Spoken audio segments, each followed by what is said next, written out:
Hi, everybody. My name is Beth Hardy, and I'm the owner of Heart Tones Birth Services in Salt Lake City.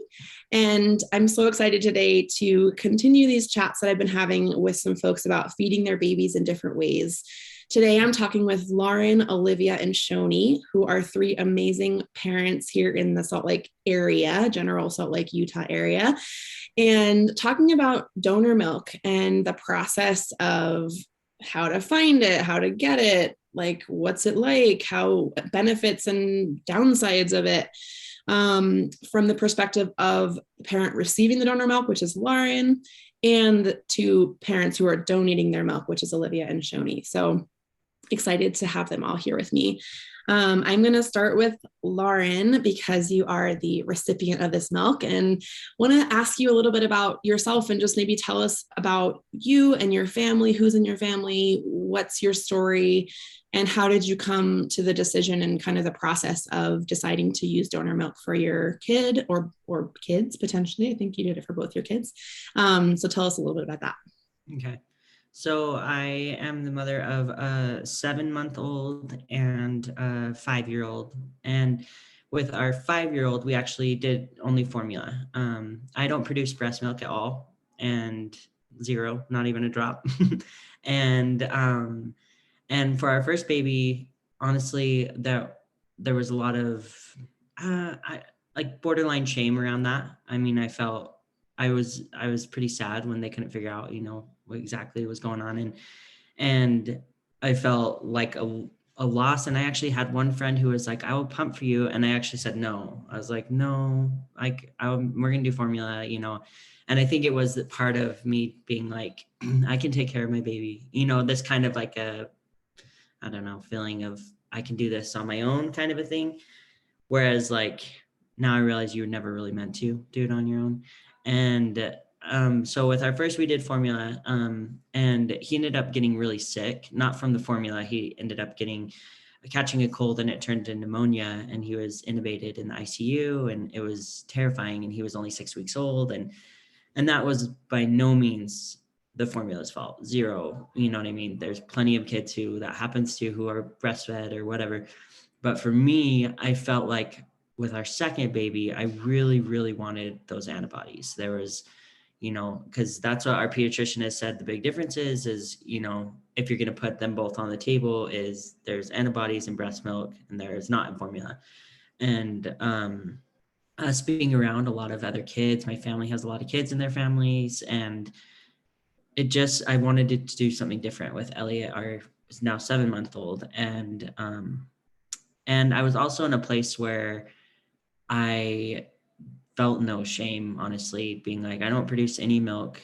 And I know there are women out there that do, and that overproduce, and that are, very altruistic and kind and want to share. And I looked into first buying breast milk. And we were doing that at first. We were buying breast milk. It's about $2 to $3 an ounce. So, thousands was going out. It was so expensive. And I was like, do you know what?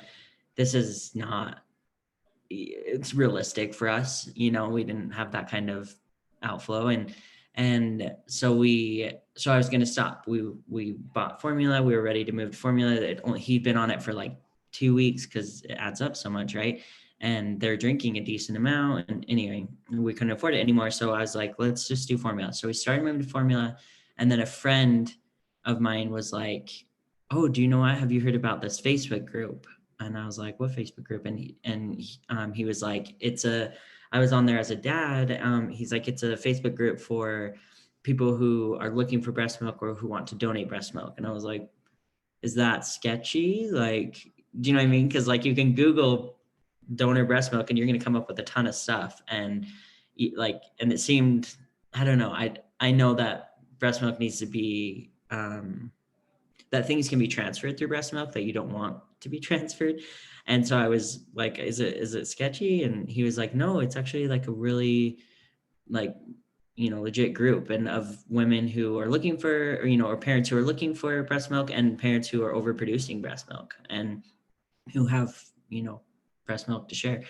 And he was like, and they don't charge you. And I was like, what? what? Like, why? And I generally was like, why would women do this? Like, why would people want to donate for, I don't know, like for Shoni and maybe Shoni and Olivia can answer that obviously better than I can, but I'm like, why this, I don't know, altruistic, why this huge act of kindness for people who they don't even know and babies they don't know. And so got on there and started looking and kind of talking with a few people, and I met Shoni first when our babies were really close. And I can't remember, Shoni, I don't know if you remember, but I don't know if I posted or if she posted and I commented. I can't remember, but and you know, the donors will share you know, some usually in a private message, like any medications they're on, or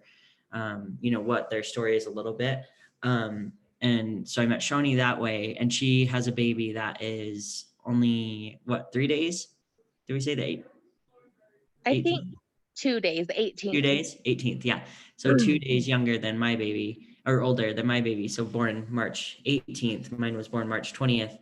And we were like, oh my gosh, this could be a perfect fit. Like, and so I went and met with, she lives in Logan. So I had to figure out that how to get it basically, because Logan is far and I'm far from her. But it worked out by me, like we would send it with people. So I met a lot of people in her family before I ever met Shoni, which made her seem very mysterious. I'm not gonna lie. I was like, I've met her husband, her cousin, but never her. But now we've definitely met. But so we had to figure out logistics wise. That was sometimes a little tricky of how to get it and who was going up that way and down. And soon after I met Shoni, I met Olivia. And Olivia, I believe, posted that you had some breast milk that you wanted to donate. And I was like, yes, you know, and so connected with her, and her story is a little different too. And so I can let her share her story, but she had breast milk to donate. And I was like, yeah, we'll take it. Cause then we have, you know, 2 coming in, and that would be awesome. So we had to buy a deep freezer because these 2 are incredible and produce awesome amounts. And so, yeah, I think that, like, I guess going back to a big reason we chose donor breast milk this time and why is, you know, the antibodies we really wanted. When we knew it was more accessible than I ever thought, that was huge. That there are people who want to donate was huge. And then I would say just I was in a place where I was, like I said, I don't think you were ever meant to do it all alone. You know what I mean? Like, I get the feeling of like I'm gentle with myself, with the feeling I was with my oldest, of being like, I don't produce, like I don't need help, I can do this on my own. And that's fine too. If that's where people are at, that's totally, because that's where I was at. But with Elliot, I just felt this pull to this community of, you know, donor breast milk, and just wanting to do things a little bit different, kind of take back my story almost of, and it was actually more empowering for me to go with donor breast milk. I actually felt a lot more sense of I can take care of my kids with the help of incredible people. And that was really empowering, more so than when I chose formula because I couldn't produce. So, I mean, that's not everyone's story, but that's how I felt. So That's amazing, Lauren. I was curious to clarify a couple things. So first, you said you purchased it, and I was curious where you purchased breast milk from. And then the Facebook group that was the donor group, what do you know what that was called? Yeah. So the first, so we were going to go through a donor bank, but that is actually a little bit difficult for not every day. If your baby's not in immune compromised, or in the hospital, or was micro preemie or something like that, went through a breast milk like donation place, and you get pretty low on the list, which I understand. So that's where we started. We got on this list, and it seemed pretty unlikely. We were like, oh, okay. They're like, if we have extra after all these, you know, then we can sell it to you. And I was like, okay. So, and then we found a woman through a friend of a friend, basically, who was like, I'm overproducing. if you want to buy my milk. And so I was like, okay, so that's all we knew at that point too. And the donor places charged $4 an ounce.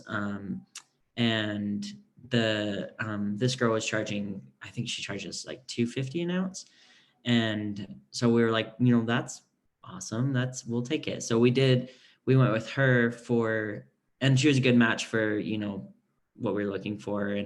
And seemingly a healthy person, didn't have anything that could transfer. And so we went with her. We probably had about 3 weeks supply of hers, and that ended up being about $1,200 for just 3 weeks supply. And so we were like, I don't know if we can keep this up. So, and the Facebook group is called Human Milk for Human Babies. And there's branches. Someone started it about a couple years ago, I guess, but there's branches all over the United States. And the person who started it because of COVID stuff. So I guess it's been almost 2 years. When did COVID start?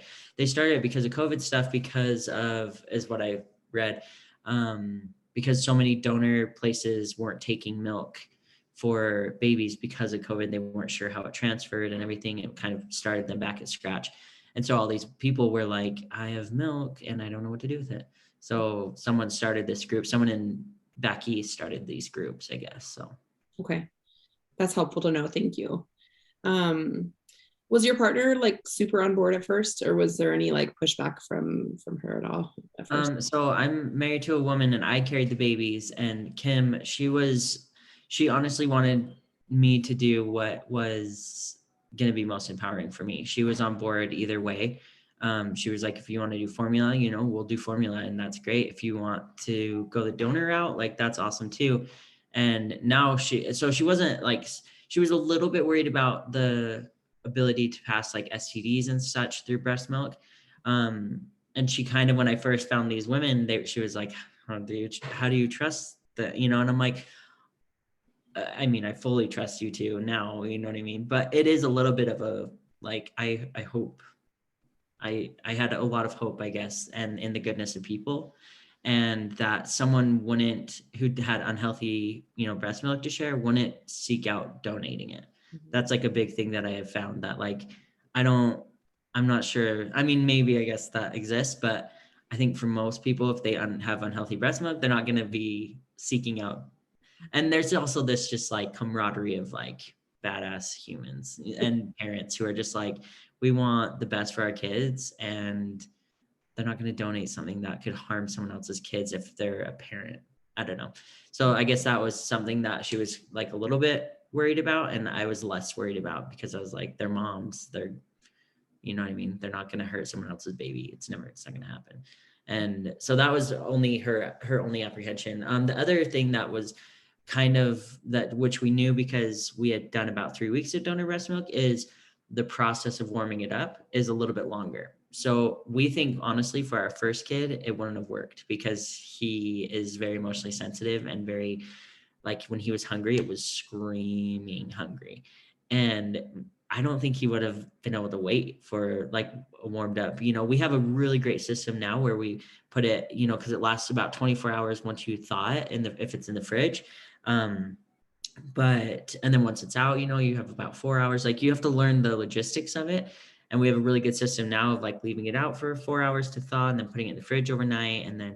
But you have to put it in, like, when you put it in the bottle, it's at fridge temperature, right? And or frozen, but we have it prepped, so it's at fridge temperature. And we put it into hot water, set it into a cup of hot water, and it takes like 5 to 8 minutes probably to warm up. Which is totally fine for our second kid. He is like, hey, when you get a sec, I'm hungry. And then that's it. And we're like, oh, okay, yeah, we get. So, I mean, the process is a little bit longer than if you were to do formula or, straight on tap, because it takes a little bit longer. So that's good to know.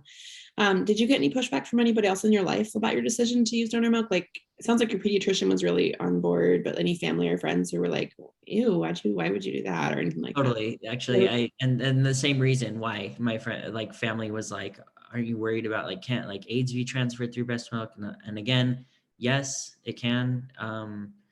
And again, it was this like, I just trusted these women. I did. And that was the biggest pushback I got, was that. And then the other pushback that I get is from every now and then from parents who just formula feed. I don't know what it is exactly, but I think, I don't know. I can't speak for them, but I get a little pushback from friends who have just formula fed. Like I have one friend specifically who's like, why do you feel the need to, like, why, like, can't you just do formula? What, Sudie? I don't know. Sorry. I don't do anything to my food. Okay. I'm just eating it. Okay. Well, I think I'm doing it. Okay. But Okay. Can you tell Anna? something is. Oh, can you tell Anna? Is putting dirt on my food. Okay. Anna, can you go check it out? Yeah. Go see. Even in my lower, I didn't do anything. Do you know what? It's probably the Oreo. Do you have an Oreo? It's crumbs from an Oreo. It's probably not dirt, Sweets. He's like, there's dirt all over my food. He has like Oreo. But so I have one friend who, specifically Sweets formula, and she has said before, like, why do you feel the need, kind of a thing. And I just kind of let that be. Like, I just am like, I don't know. I just wanted to, this is Paxton. Say hi. Hi, Paxton. It's definitely Oreo. Yeah, it's Oreo. It's not dirt. So yeah, just kind of like a little bit of pushbacks of like that. Like, I honestly think the biggest pushback though is the, like, how do you trust that if it's not coming through a donor bank, how do you trust it? Yeah.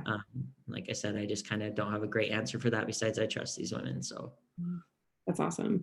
Is there any support you wish you would have had through this process, either with first baby too, of exclusive formula feeding, or with donor milk feeding? Like, I don't know, is there something you wish someone would have told you, or something you wish you would have had that you didn't have support wise? I think a few things I think come to mind, like she's asking me about Elliot's breast milk that he drinks. These are the two women right here who donate to Elliot. That's so nice. Yeah. Okay, go watch your show, love. I'm almost done, okay? So what was I? Oh, so the amount of room it takes up in a freezer, that's actually something that I didn't anticipate, I guess. Like, we filled up our freezer fast, and I get why people now post and are like, I'm out of freezer room if you want to, like, it fills up your freezer fast. And so we waited till we saw at Home Depot a sale on a deep freezer, and got one pretty cheap actually. Or you can get one online, but the deep freezer was game changer, I would say. Also keeps it so much colder. Our pediatrician told us the life in a freezer that is a side-by-side freezer, 6 months, but in a deep freezer is a year. So we're like, that's a big difference to have. So I think that is one thing that is good to know. The second thing is that my pediatrician's like, you can always mix it with formula. Like, if you are starting to get low, you can do mixing it. And I didn't know that. I was like, oh, sure, I guess that makes sense. But so you can mix it until, like, you can get a donation supply again if that's necessary. And the other thing is that was really helpful is our pediatrician taught us a lot about breast milk and the safety of it. Like I said, you can't keep it out more than 4 hours, but it can be, at fridge temperature for 24 hours. It seems complicated, but it's really not. There's just like, a handful of food safety rules basically that you keep. And then the other cool thing that I learned is that, like, how, like, for us, I'll just speak for myself because I can't obviously speak for us, but we really wanted the COVID vaccine. We wanted that in our breast milk donations. And, I'm fine if people don't get it, that's totally their choice. But for us, we wanted that. And I'm not sure, Olivia, I'm not sure. But I know Shoni is vaccinated, and the vaccine comes through the breast milk. So there's some really positive, cool things that come through. And on the other hand too, like when I can't remember, but any medications or anything, we double checked with our pediatrician just to double check, and they were, upfront about those and saying, that was fine on their end, and we just wanted to double check, and it was fine on our end too. So I think that was probably like support and just like figuring out the system of how to make it. We put some in at night and let it thaw in the night, and yeah. Totally. Thanks, Lauren.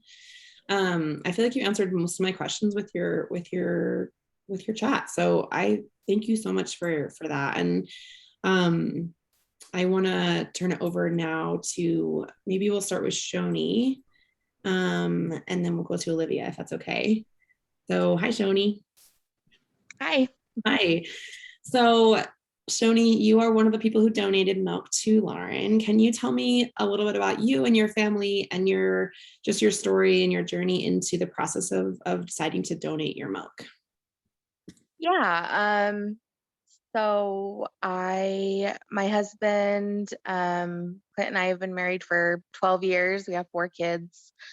I have been lucky to nurse all of them. But I think like I said, I've worked most of my parenting journey. So I really understood what it was like to have kind of that pull of having to be a professional in the workplace, but fitting pumping in between and getting up at night to nurse my baby. And I just understood how difficult that is for some people. And so when I started having children, I just realized, wow, I have a lot of this breast milk. What on earth am I going to do with it? And unfortunately, I never knew that donating was really a thing with my first 3. And so I was lucky enough to stumble upon that Facebook group, and that's kind of how I got into donating. I From a cultural background, I'm Native American, and it's very, very common for women to nurse each other's babies in my specific tribe that I'm from. And the saying, it takes a village to raise a child is very, very true. Children tend to grow up with multiple parents, whether that be other siblings, aunts, uncles, whatnot. So that part of like the donation wasn't odd for me at all, because that's something that I've just have come to grow up with. Let's see, I'm trying to think. What else do you want to ask me? Sorry, I just kind of hit a roadblock. I'm curious if you could clarify too. So you said you had you were like, I had a lot of milk. Like, would you consider that you had an oversupply technically? Is that what you would say? Or is it that you were just able to produce like a really, I don't know, healthy amount? I don't know. I have always, honestly, I thought that was typical for everybody. But now that I've done this for a while, I know that it's really not. And so I know with my first 3 children, I felt guilt. I just felt so much guilt because I had all of this amazing milk and I had nothing to do with it. I didn't know where to take it. I didn't know what to do with it. So a lot of relief came from donating. One thing that I have learned is that I just really have to take care of myself. And as long as I do that, I can make a lot of milk. And I've been very lucky to find multiple babies to share that with. So, oh, that's amazing. So you donate to multiple families then. That's super cool. yeah, not so much anymore. I kind of hit that. I think it's around 6 months. Sometimes typically your milk will kind of adjust a little bit more. So I've had to cut down a little bit, but I've been lucky enough to make a lot, enough for my own baby and a lot for other babies. So I'm curious what pump you use and if you had to like switch to a different pump or if you found one that you liked the whole time.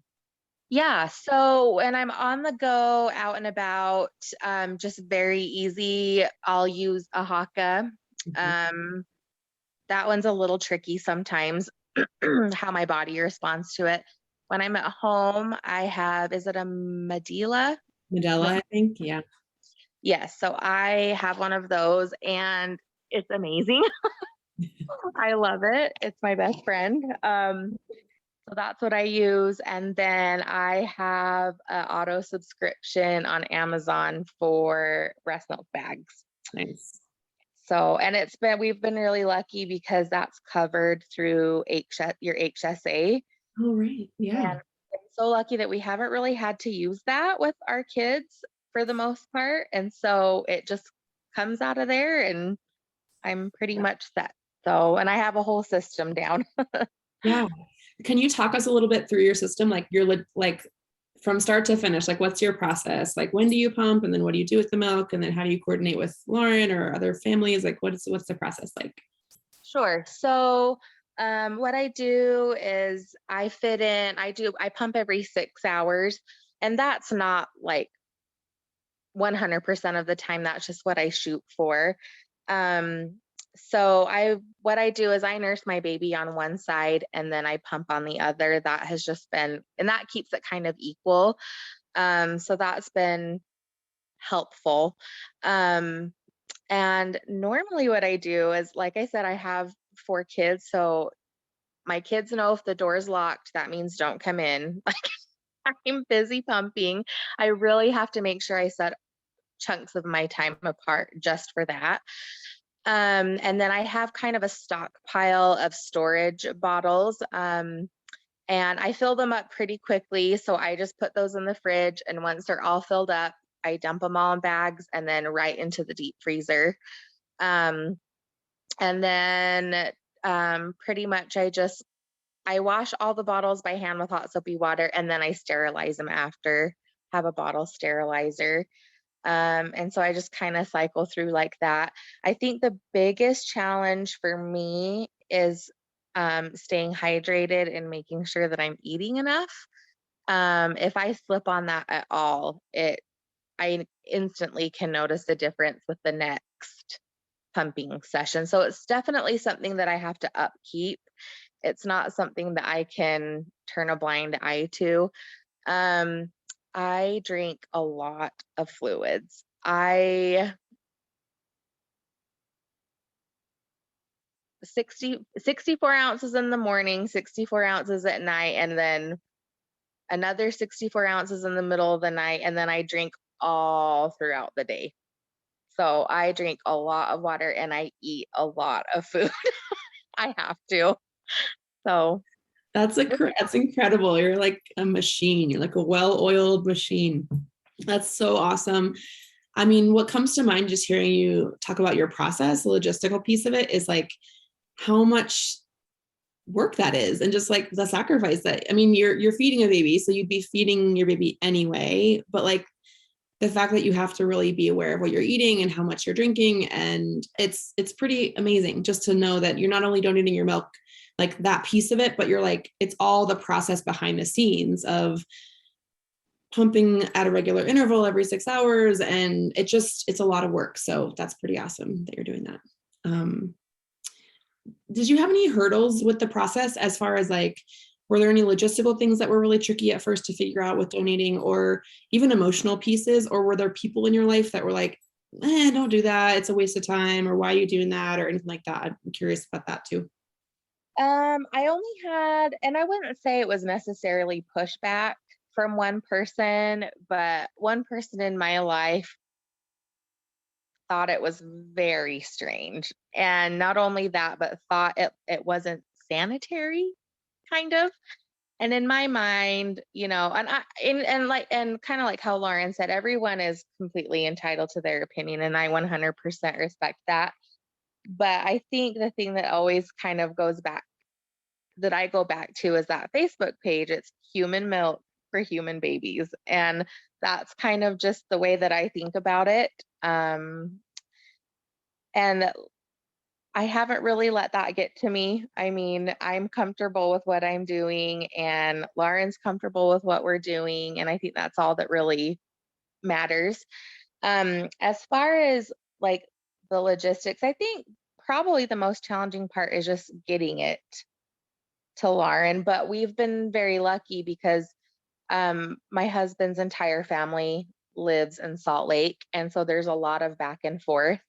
My brother lives in Ogden, so I think there was maybe once or twice that Lauren had to drive and meet him somewhere around there. But I think we've got a pretty good system down. It's really not too bad. I don't feel like it is anyway. Do you, when you have milk that you're ready to donate, like, do you text Lauren and say, hey, I got some bags for you. Like, when do you want to come up? Or do you have a scheduled time that you always meet up at certain intervals? Or I think it's really interesting because I think my body acknowledges that I'm feeding another baby, that it's really interesting because the minute my fridge starts filling up and the minute I'm having a hard time like fitting stuff in, it's like clockwork. Lauren will text me and say, we're almost out. Like I feel like my body's really in sync with Ellie. So, which I think is really interesting. yeah, that is super awesome. That's really cool. My last question, I guess, is there anything you wish you would have had as far as support? Or if someone, let's say someone in your life, a friend, is considering donating their milk, is there anything you would tell them about, like, hey, here's some suggestions I would have for you as you get started with the process? Yeah, I'm all about just being informed. And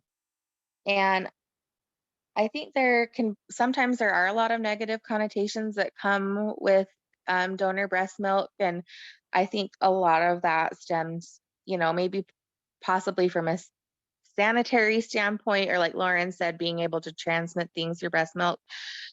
But I just encourage people just to be informed, because as long as you are including your pediatrician, that there's that you have trust between the person that you're receiving donated breast milk from, it overall can be a very beneficial and safe thing.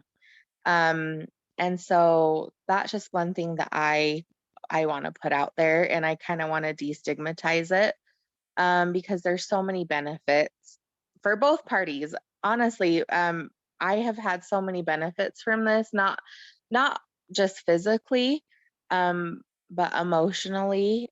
I benefit from this so much, and it's kind of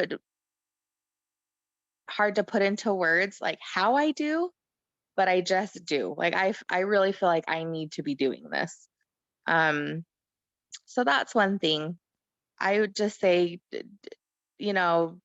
really be informed and really consider it, because a lot of beautiful things can come from it. That's awesome. Thank you so much, Shoni. Okay, I'm going to turn it over to Olivia. And Olivia is another person who donated her milk to Lauren. And I guess, are you all still, like, you can give me a yes, are you still donating pretty regularly? Like, it's still happening. Olivia's not, but Shoni is. Okay. All right, Olivia. So Olivia, tell me a little bit about you and your life, your family. What drew you to the idea of donating and the process that you kind of went through to get there? Yeah. So it's interesting. We have 4 kids too, just like Shoni, and have been married maybe just 1 year longer-ish. We were high school sweethearts and raised in Provo, and then went to school right here in Provo. And then I think after that, we're just like, let's get as far away as we can. He did grad school in North Carolina, and then his first job was on Long Island in New York. And we had our 2 babies while out east, our first 2, and then moved back where I took this job and have been working full time, and then have had 2 babies since then. My youngest is 4, and I would say probably even after my first pregnancy and delivery, I just felt really surprised at how much I loved it all. And I think around the time of around about the time of having my first is when I started to hear about friends who were having fertility issues, and just kind of really got focused on like the unfairness of why it is either hard for others to get pregnant when it's so easy for others, and then if some do, like why pregnancy itself can be so hard, why deliveries can be so hard for others, and just kind of like in awe of my body, of like, man, why is this why has this been like such a positive experience for me? I don't know. And it kept being that way. So like, I think it was after the second where at one point I was like, man, I always hate telling the story because I think it can be twisted, but I'm just like, man, I should do this for a living. And then it like clicked. I'm like, oh, I guess there is like surrogacy, like that's kind of a thing. But I think kind of checked myself and was just like, I think I just kind of put that idea away. But after the third time where it really was just such a positive experience and still hearing how hard it is for others, by that point we were also in a lot of student debt, and I think I just like at first was like, okay, well, why not, and just kind of thought maybe I would, and started like feeling out my husband, like, what do you think? I mean, and he was like, I think we were both kind of open, but it just felt like so far away, like a far-reaching idea, I guess. And so then after my fourth baby, I think, or maybe it was in between, I heard of someone who was right in my city who had been a surrogate as well. And I thought, if I just can connect with her, then maybe I'll change everything. And it wasn't until I think my youngest was maybe 2 that I finally reached out, connected with this person, and she was just such a great mentor and just a huge cheerleader. And like, I think you should totally do it. It was the best here, and she like pointed me to different agencies and what she would do, and we just kept in touch, and she kind of held my hand throughout the way. And so I of course was kind of thrown off by COVID, but I just delivered my baby in mid-May, and then after that I knew I wanted to pump for a while, but the parents didn't want the milk, and so at first I was kind of directed to a milk bank that was specifically for surrogates who were pumping, and kind of pretty quickly into that process was denied because I had diagnosed Hashimoto's, even though I had even levels, but because there's Hashimoto's, it means thyroid levels could potentially change at some point. So that was like a real dead end for me, I feel like, of not knowing what I was going to do, because I knew I still wanted to pump, but thought like, there's probably like something to do with this milk, I just don't know. And it was actually my mother-in-law who was familiar with someone whose daughter had a stillborn and then had found a way to donate her milk and decided to pump. And it was through this Facebook group. So that's how I came to know Human Milk for Human Babies.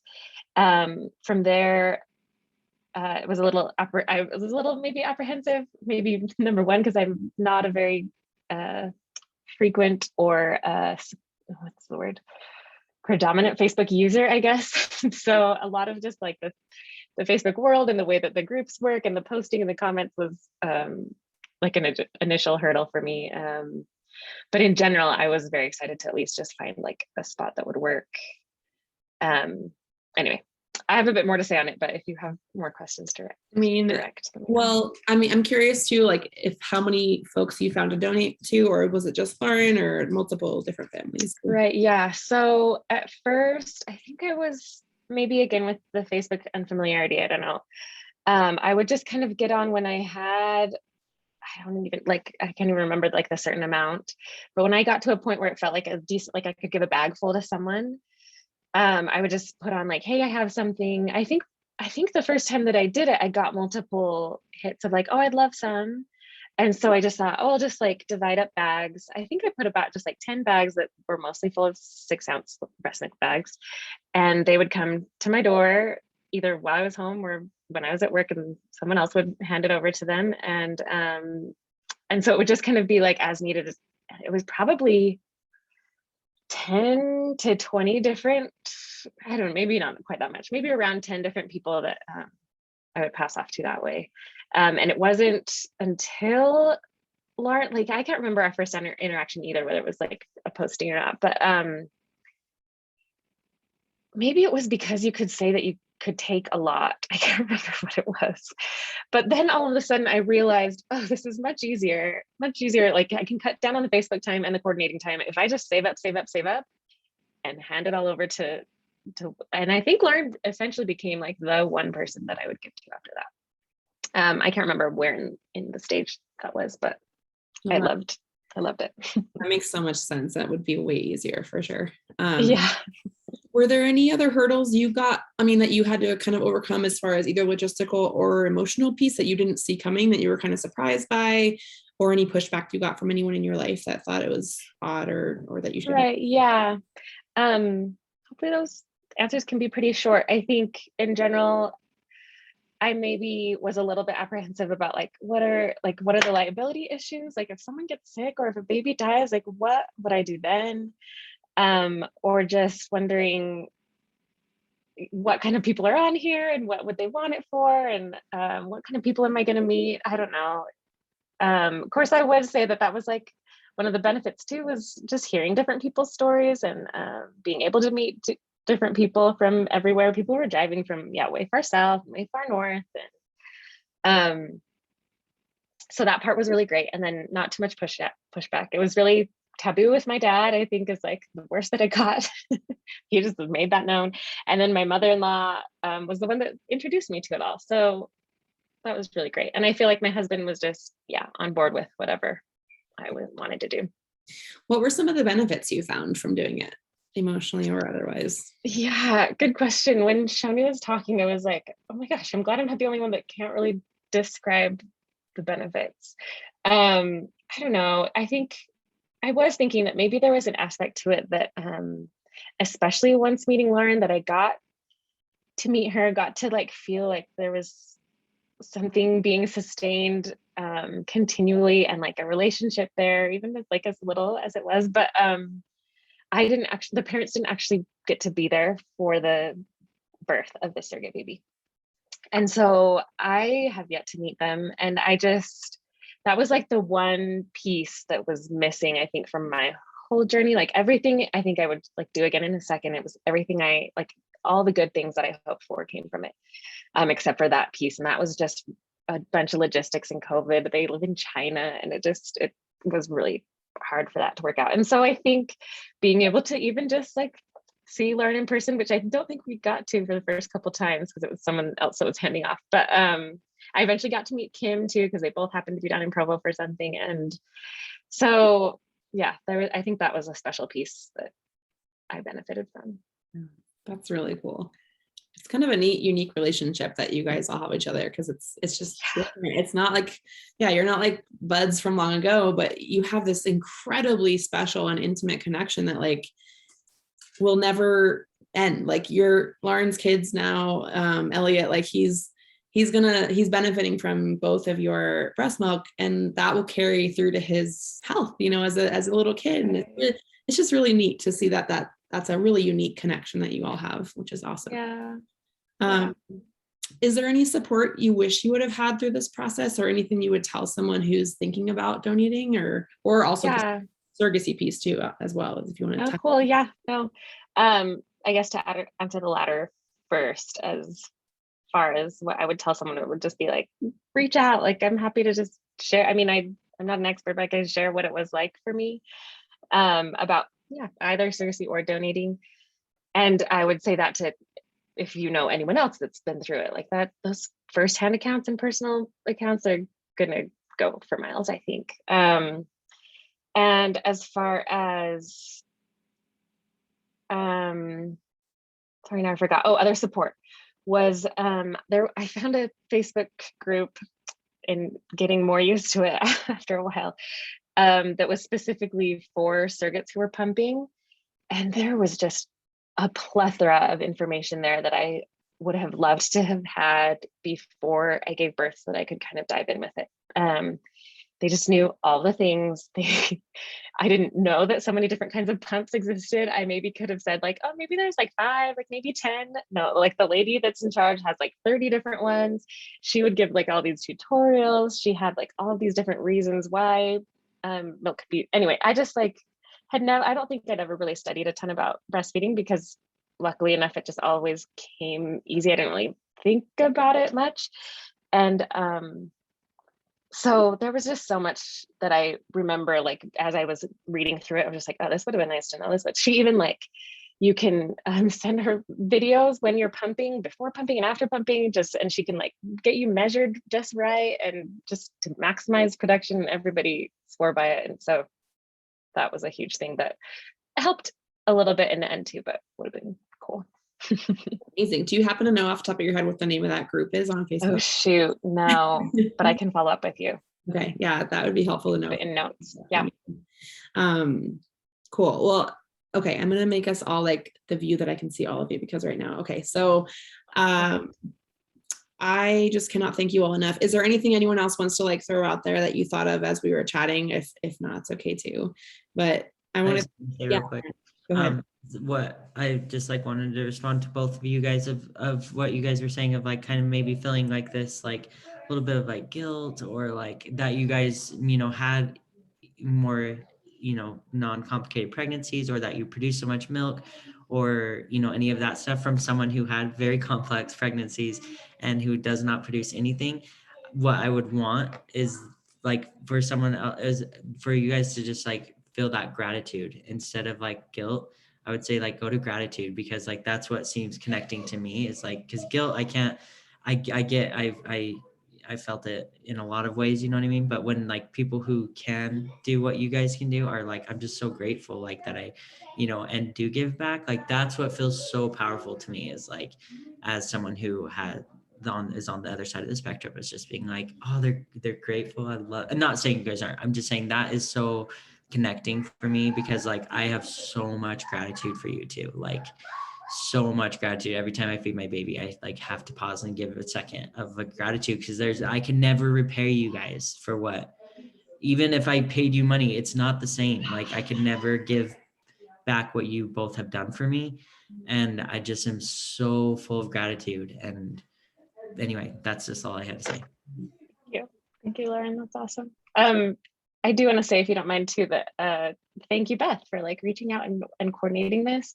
It feels like a really poetic thing for me, because Lauren knows this, but I got to go on a trip to Portugal about a month ago, which had kind of been on our bucket list for a long time. And I used the Haka. I got Haka really easily right before, and like had weaned myself down to just like morning and evening pumps with the Haka, and thought maybe then when I get home I'll like work it back up.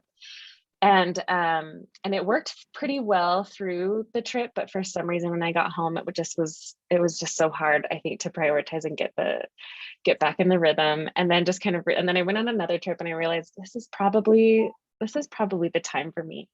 But I just was hanging on for so long, to the point that then it was the first time actually that I ever experienced chapped nipples. I had never had that before.